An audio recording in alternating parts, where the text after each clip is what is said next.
Hello everyone, welcome back to our channel. आज का हमारा टॉपिक है डिस्कशन का, वो क्लास 10th की साइंस बुक का सेकंड चैप्टर है, जो कि हमने एनसीईआरटी की रीडिंग शुरू की थी। ठीक है, जिसका नाम था एसिड्स, बेसिस एंड सॉल्ट्स। तो आज इस वाले चैप्टर की ये थर्ड या आई थिंक फोर्थ पार्ट है, जो कि आज इस चैप्टर को हम यहाँ पे खत्म कर लेंगे।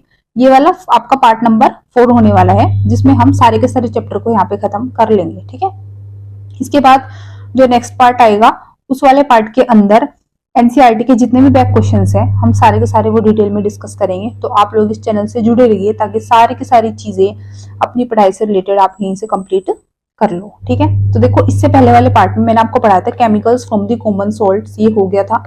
इसके बाद आज जो हमें देखना है वो देखना है यहाँ से एक बार, चलो फिर भी स्टार्ट कर लेते हैं। कॉमन सॉल्ट के बारे में थोड़ा बहुत पढ़ा था, उसको एक बार फिर से देख लेते हैं ताकि आप लोगों को रिकॉल हो जाए। तो कॉमन सॉल्ट क्या है? एक रॉ मटेरियल है फॉर द केमिकल्स।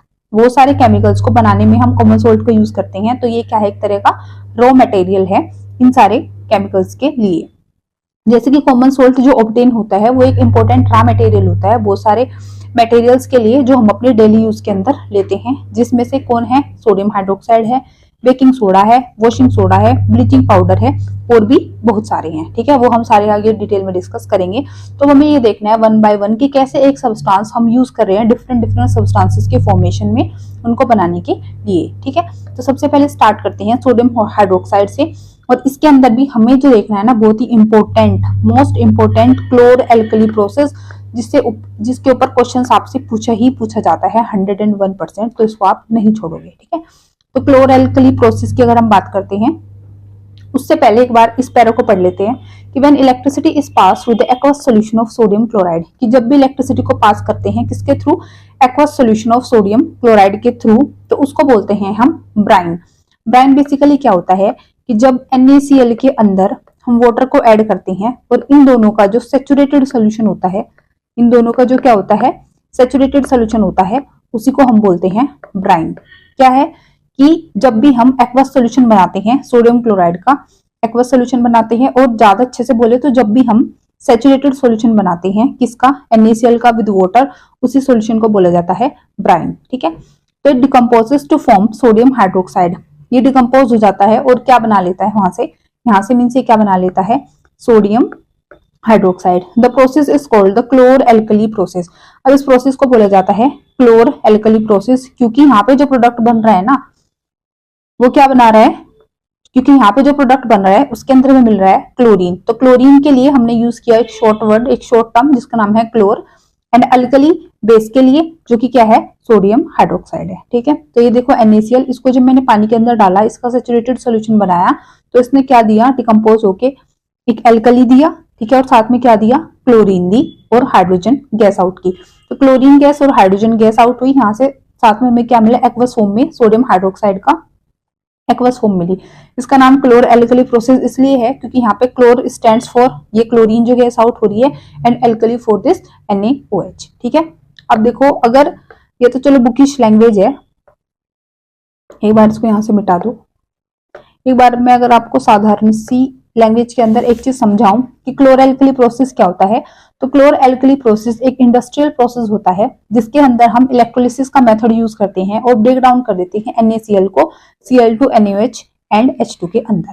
तो क्या होता है क्लोर एल्कली प्रोसेस? ये एक इंडस्ट्रियल प्रोसेस होता है, जिसके अंदर हम इलेक्ट्रोलिसिस का यूज करके ब्रेकआउट कर देते हैं, ब्रेक डाउन कर देते हैं NaCl को, सोडियम सॉल्ट को, और वहां से क्लोरीन गैस, हाइड्रोजन गैस और एल्कली, मैं बोलूं NaOH, क्या हो जाता है?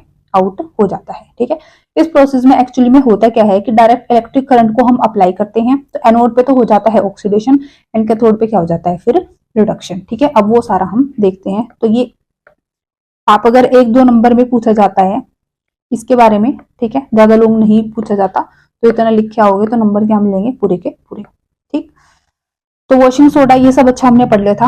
हाँ, यहाँ से पढ़ा था हमने सोडियम हाइड्रोक्साइड, तो यहाँ तक हो गया था कि ये सारी चीजें क्या हो जाती है? आउट हो जाती है। तो देखो, जो क्लोरीन गैस है is given of at the anode. Chlorine gas हमें कहाँ पे मिलती है? एनोड पे। और हाइड्रोजन गैस कहाँ पे मिलती है? कैथोड पे। ठीक है, sodium hydroxide solution is formed near the cathode. अब कैथोड के पास ही क्या बनता है? सोडियम हाइड्रोक्साइड का सोल्यूशन। और जो 3 अदर प्रोडक्ट्स हैं form in this process are all useful. और जो बाकी 3 प्रोडक्ट्स यहाँ पे बनते हैं, वो तीनों के तीनों क्या है? यूजफुल है, जो हमें यहाँ पे दिखाई भी देंगे। ठीक है। Show the different uses of these products, वो हम देख लेंगे। देखो कौन कौन से हैं। कि सबसे पहले जो ये Cl2 है, Cl2 यहाँ से जो निकला मीन्स क्लोर एल्कली प्रोसेस के अंदर हमने जब NaCl का जो, जिसको मैंने ब्राइन बोला था, NaCl का जो सेचुरेटेड सोल्यूशन बनाया था पानी के साथ, या NaCl का जो एक्वस सोल्यूशन था, उससे डिकम्पोज होकर NaOH, Cl2 और H2 दिया था, जिनके क्या होते हैं, यूज होते हैं हमारे डेली लाइफ में। जैसे कि Cl2 को हम यूज करते हैं वाटर ट्रीटमेंट प्रोसेस में, स्विमिंग पूल्स में करते हैं, PVC में, डिसइंफेक्टेंट्स में, CFCs, पेस्टिसाइड्स, इन सब में। H2 को फ्यूल्स में, मार्जराइन में, अमोनिया में, फॉर फर्टिलाइजर्स में, ठीक है। और जो ब्राइन का सोल्यूशन है उसको यूज करते हैं डीग्रीस करने के लिए मेटल्स को, मेटल्स पे जब ग्रीसिंग लग जाती है उसको डीग्रीस करने के लिए, ठीक है। मेटल्स के डीग्रीसिंग के लिए यूज करते हैं, सोप्स के लिए, सोप्स में करते हैं, डिटर्जेंट्स में करते हैं, पेपर मेकिंग में करते हैं, आर्टिफिशियल फाइबर्स में करते हैं। तो ये सारे क्या है, इनके यूजेस हैं। तो क्या बोला है कि ये जो प्रोडक्ट्स यहाँ से बन रहे हैं सारे यूजफुल है, क्योंकि हमने इनके यूजेस देख भी लिए, ठीक है। तो देखो हमने एक चीज पढ़ी कि एनोड पे क्या हो रही है, ऑक्सीडेशन, और कैथोड पे क्या हो रहा है, रिडक्शन। अब यहाँ से अगर मैं देखूं, जो मेरे पास NaCl था, NaCl को जब हमने वाटर के अंदर इसका जो ब्राइन बनाया था, जो सोल्यूशन बनाया था, उससे क्या मिला था, NaOH, Cl2 एंड H2। अब Cl2 में मिल रहा है लेफ्ट साइड, जो कि क्या है, लेफ्ट में एनोड और राइट में क्या है, कैथोड। और NaOH यहाँ से क्या हो रहा है, ब्राइन कंटेनिंग NaOH यहाँ से क्या हो रहा है, आउट हो रहा है, ठीक है। यहाँ से हमने डाला था ब्राइन, यहाँ से NaOH क्या हो रहा है, आउट हो रहा है, ठीक है। यहाँ से Cl2, यहाँ से H2। अब अगर मैं यहाँ से एक चीज समझू कि एनोड पे क्या होगा, ऑक्सीडेशन, क्या होगा एनोड पे होता भी एक्चुअली में क्या है, ऑक्सीडेशन ही है, ठीक है। ये हमने देखो सारा सेटअप भी लगा रखा है, इधर इलेक्ट्रोड्स भी हैं, इधर एनोड पे पॉजिटिव टर्मिनल, इधर क्या है, नेगेटिव टर्मिनल। तो एनोड पे क्या होता है, क्योंकि ऑक्सीडेशन, अब ऑक्सीडेशन का मतलब होता है इलेक्ट्रॉन्स को लूज करना, लूज ऑफ इलेक्ट्रॉन्स। तो जब ऑक्सीडेशन होएगा तो जो Cl नेगेटिव है वो किसके अंदर कन्वर्ट हो जाएगा, हाफ Cl2 के अंदर, बाय लूजिंग दी इलेक्ट्रॉन। तो ये क्या हो रहा है, एनोड पे ऑक्सीडेशन। अगर मैं ऐसी बात करूंगी कैथोड पे, तो कैथोड पे क्या होगा, रिडक्शन। रिडक्शन का मतलब होता है गेन ऑफ इलेक्ट्रॉन्स। तो हाइड्रोजन एक इलेक्ट्रॉन खा के क्या बना लेगा, हाफ H2, ठीक है। अब देखो Cl2 और H2 गैसेस यहाँ पे क्या हो रही है, आउट। अब एनोड पे क्योंकि होता है ऑक्सीडेशन, तो देखो यहाँ पे Cl2 गैस, कैथोड पे होती है रिडक्शन, तो इधर देखो आप हाइड्रोजन गैस, ठीक।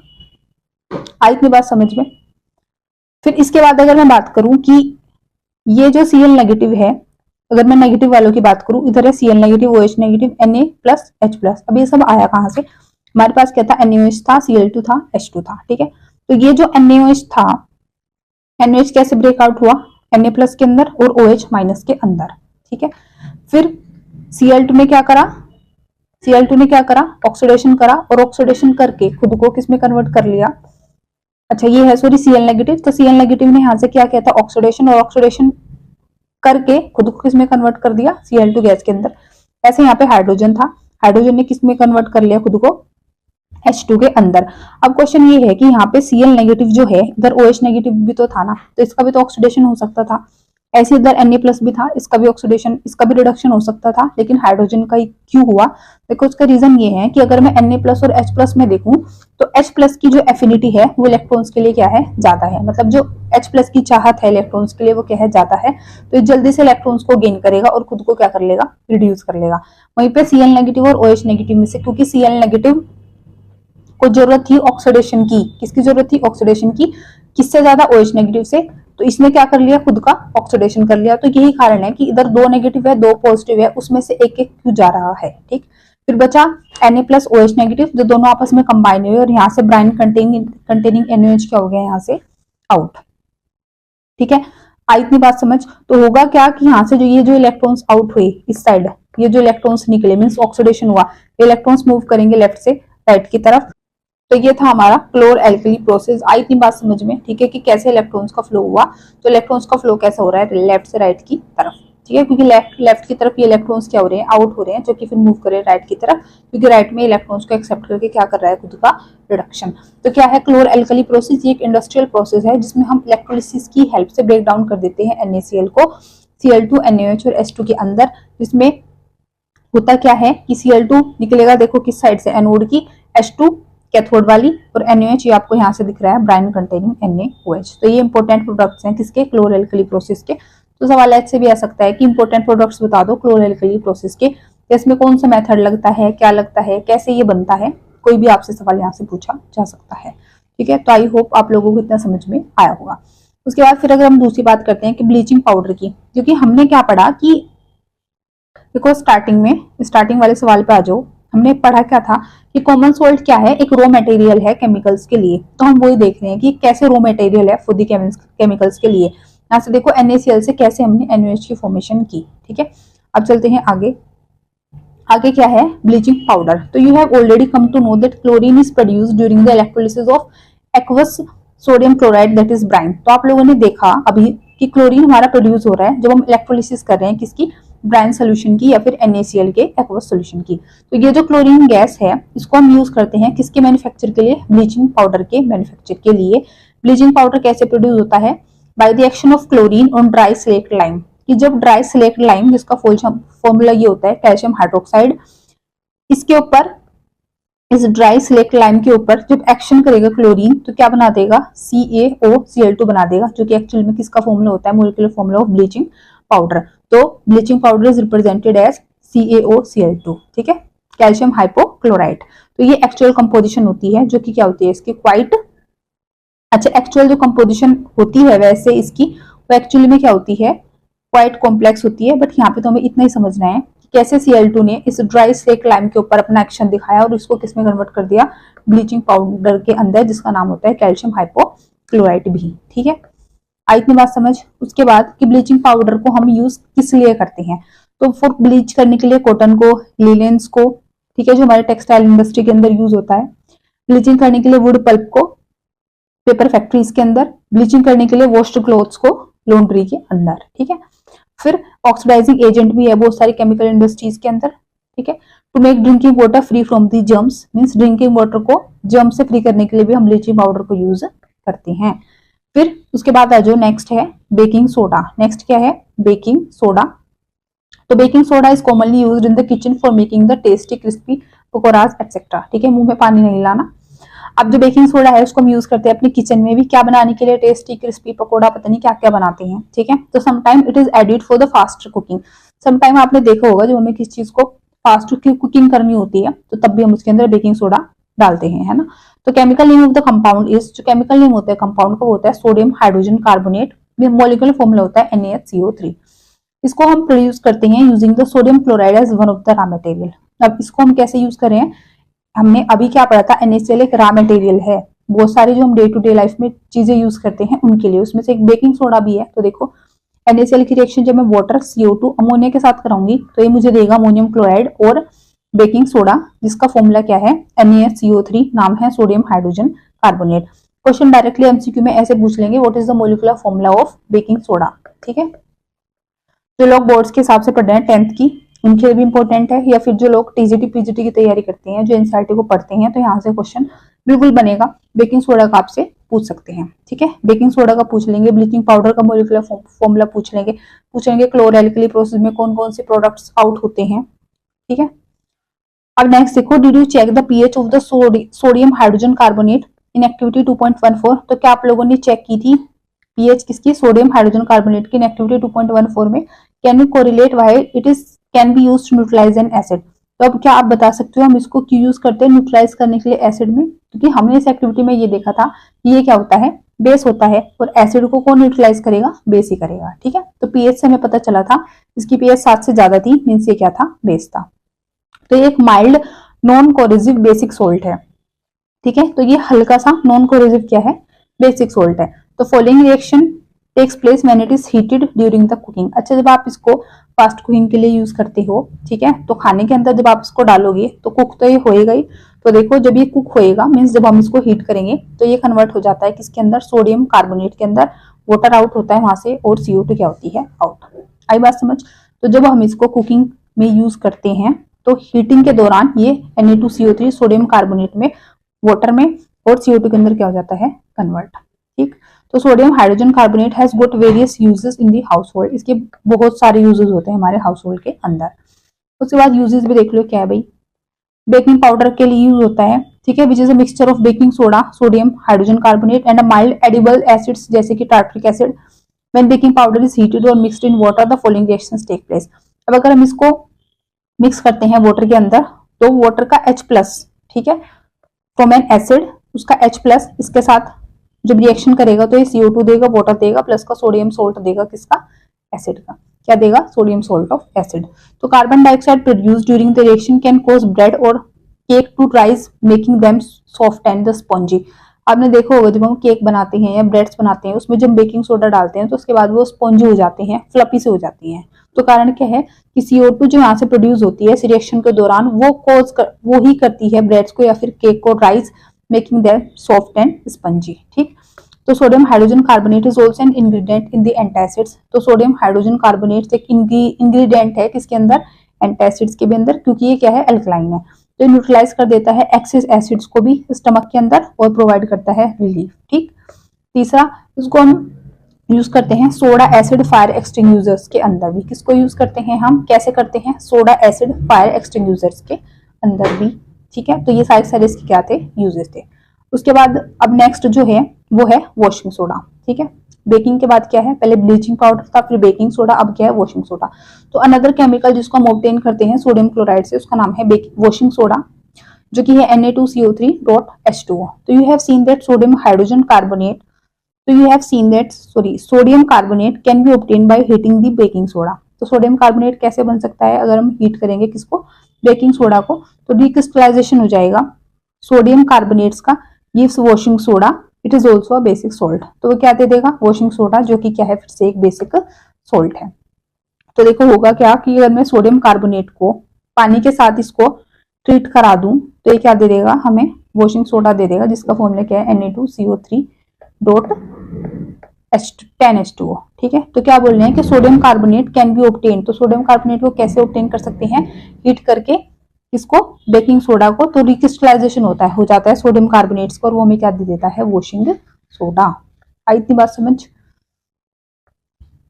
ठीक है, अच्छा इसके बाद तो ये था वॉशिंग सोडा के बारे में। ये तो देखो सारी थ्योरी है, इसमें ऐसा कुछ समझना नहीं है, बस हाँ हमें पढ़ लेना है। तो अब ये देखो जो 10H2O है ये क्या सिग्निफाई करता है, does it make Na2CO3 wait. तो क्या ये Na2CO3 को वेट कर देगा, उसको गीला कर देगा। तो we will address this question in the next section. तो इसको हम नेक्स्ट सेक्शन में इसके बारे में बात करेंगे। देखो सोडियम कार्बोनेट या फिर सोडियम हाइड्रोजन कार्बोनेट ये यूजफुल केमिकल्स है बहुत सारे इंडस्ट्रियल प्रोसेस के लिए भी। ठीक, अगर मैं यूजेस देखूं वॉशिंग सोडा के, तो उसको हम यूज करते हैं glass, soap and paper industries के अंदर। इसको यूज करते हैं क्या मैन्युफैक्चर करने के लिए, सोडियम के कंपाउंड्स जैसे कि बोरेक्स। ठीक है, सोडियम कार्बोनेट को हम यूज करते हैं क्लींजिंग एजेंट के लिए भी, फॉर डोमेस्टिक पर्पसेस में, रिमूव करने के लिए भी परमानेंट हार्डनेस किसकी, पानी की। ठीक है, आगे सवाल आएगा भी कि अगर तुम्हें हार्डनेस रिमूव करनी है पानी की परमानेंटली तो क्या यूज करोगे, तो क्या यूज करेंगे, वॉशिंग सोडा। ठीक, अब नेक्स्ट है कि 2.4.4 are the crystals of salts really dry. ये जो क्रिस्टल्स होते हैं सॉल्ट्स के, क्या वो सच में ही ड्राई होते हैं। तो उसको समझने के लिए एक्टिविटी करते हैं 2.15। देखो, heat few crystals of copper sulphate in dry boiling test tube. एक टेस्ट ट्यूब ले लो, ड्राई ले लो, और बॉइलिंग टेस्ट ट्यूब होनी चाहिए। वैसे टेस्ट ट्यूब में बॉइलिंग में फर्क होता है। बॉइलिंग जो टेस्ट ट्यूब होती है वो इतनी जल्दी से ब्लास्ट नहीं करती, वो टूटती नहीं है, ठीक है, वो फटती नहीं है इतनी जल्दी। बाकी ये जो आप नॉर्मल टेस्ट ट्यूब लेते हो ये बहुत जल्दी क्या हो जाती है, टूट जाती है। ठीक है, तो हमें क्या करना है कि हमें फ्यू क्रिस्टल्स लेने हैं कॉपर सल्फेट के ड्राई बॉइलिंग ट्यूब के अंदर, सूखी हुई बॉइलिंग ट्यूब के अंदर। तो कलर बताना है कॉपर सल्फेट का आफ्टर हीटिंग। तो जब आप उसको हीट कर लोगे कॉपर सल्फेट को ड्राई बॉइलिंग ट्यूब में, तो बताना है कि वहां पे कलर कैसा मिलेगा। तो do you notice water droplets in the boiling tube. तो क्या आप लोगों ने वाटर के ड्रॉपलेट्स नोटिस करे ट्यूब के अंदर। Where have this come from, किए तो वो आए कहां से। फिर 2 से 3 ड्रॉप पानी की on the sample of copper sulphate obtained after the heating. तो add 2 to 3 drops of water. अब ऐड करनी है 2 से 3 बूंदे किसकी, पानी की, किसके ऊपर, सैंपल ऑफ कॉपर सल्फेट के, जो कि हमें मिला है हीटिंग के बाद। मींस हमने एक ड्राई बॉइलिंग ट्यूब ली थी, ठीक है, इसके अंदर कॉपर सल्फेट डाला था, इसको हीट किया था, इसका कलर चेक किया था, उसके बाद 2 से 3 ड्रॉप्स अब हमने इसके ऊपर पानी की डाल दी थी। ठीक, तो what do you observe, is the blue colour of the copper sulphate restored. ये कह रहे हैं कि जो ब्लू कलर है कॉपर सल्फेट का, क्या वो रीस्टोर रहा, ये हमें बताना है। ठीक है, तो एक एक करके सारे क्वेश्चन का आंसर करते हैं। सबसे पहले देखो, copper sulphate crystals which seems to be dry. अब कॉपर सल्फेट के क्रिस्टल्स जो हमें ड्राई लग रहे थे, ठीक है, कंटेन वाटर ऑफ क्रिस्टलाइजेशन, उनके अंदर क्या था, वाटर ऑफ क्रिस्टलाइजेशन था। When we heat the crystal, this water is removed and the salt turns white. तो ये जो ब्लू कलर का हमारा कॉपर सल्फेट का सोल्यूशन था, एक्चुअली में ना इसको हम ब्लू विट्रोल भी बोलते हैं। क्या बोलते हैं? इसीलिए इसको ब्लू विट्रोल भी बोलते हैं क्योंकि इसका ब्लू कलर होता है। तो कॉपर सल्फेट का जो सोल्यूशन था, कॉपर सल्फेट के जो क्रिस्टल्स थे जो हमें ड्राई लग रहे थे, वो क्या कंटेन करते हैं? Water of crystallisation. और जब हम इनको हीट करते हैं क्रिस्टल्स को, तो ये पानी वहां से रिमूव हो जाता है और ये जो ब्लू कलर है ये कैसा टर्न हो जाता है? व्हाइट। ब्लू कलर कैसा हो जाता है? व्हाइट। ठीक। If you moisture the crystals again, फिर अगर आप दोबारा से मॉइस्चर करते हो क्रिस्टल्स को, उस पर पानी की बूंदे डालते हो, तो you will find that blue colour of the crystals reappear, कि फिर से ब्लू कलर आ गया किसका? क्रिस्टल्स का। तो water of crystallisation is the fix number of water molecule present in one formula unit of a salt. तो ये क्या बोल रहे हैं कि जो वाटर ऑफ क्रिस्टलाइजेशन है वो फिक्स नंबर ऑफ वाटर के मॉलिक्यूल्स हैं जो किसी भी फॉर्मूला से सॉल्ट के लगे रहते हैं। मतलब वो फिक्स है, वो ये नहीं कि वो कभी ज्यादा हो गई, वो कभी कम हो गई, वो फिक्स रहते हैं उस पर्टिकुलर फॉर्मूला के अंदर। ठीक है। जैसे कि 5 वाटर के मॉलिक्यूल्स प्रेजेंट होते हैं एक formula unit of copper sulphate के अंदर। तो जो केमिकल फॉर्मूला होता है हाइड्रेटेड कॉपर सल्फेट का, वो होता है CuSO4.5H2O, और एग्जैक्टली इसी को बोला जाता है ब्लू विट्रोल। ठीक है। अब उसके बाद देखो, now you would be able to answer the question whether the molecule of Na2CO3.H2O is wet। अब आप लोग इसको आंसर कर पाओगे क्या ये वेट है या नहीं है। ठीक है। तो one other salt which possess the water of crystallisation is gypsum. अब ऐसे एक और सोल्ट है जिसके अंदर वाटर ऑफ क्रिस्टलाइजेशन होते हैं, जिसका नाम क्या है? जिप्सम है। ठीक है। इसके पास 2 वाटर के मॉलिक्यूल्स होते हैं as a water of crystallisation. इसका केमिकल फॉर्मूला होता है कैल्शियम सल्फेट डॉट 2H2O। ठीक है। अब इसको भी देखते हैं, सोल्ट के यूजेस भी देखते हैं, पर आप लोगों को इसका क्वेश्चन का आंसर मुझे कमेंट बॉक्स में बताना है कि अब बताओ ये जो Na2CO3.H2O है क्या ये वेट है या ये वेट नहीं है। ठीक। तो चलो नेक्स्ट अब देख लो POP, जिसको हम अपने घरों में बहुत इस्तेमाल करते हैं, जिसका एक्चुअल में नाम होता है प्लास्टर ऑफ पेरिस। तो जब हम हीट करते हैं जिप्सम को 373 केल्विन पे, तो वो लूज कर देता है वाटर के मॉलिक्यूल और क्या बना देता है? And become calcium sulphate hemihydrate, और क्या बना देता है? CaSO4.5H2O, जिसका नाम क्या होता है? Plaster of Paris. तो जब हम जिप्सम को 373 केल्विन पे हीट करेंगे तो ये लूज कर देगा वाटर के मॉलिक्यूल्स और एक बना देगा, एक मॉलिक्यूल बना देगा जिसका नाम होगा कैल्शियम सल्फेट हेमीहाइड्रेट, जिसका मॉलिक्यूलर फॉर्मूला होता है ये, और इसी को बोला जाता है POP या फिर प्लास्टर ऑफ पेरिस। ठीक है।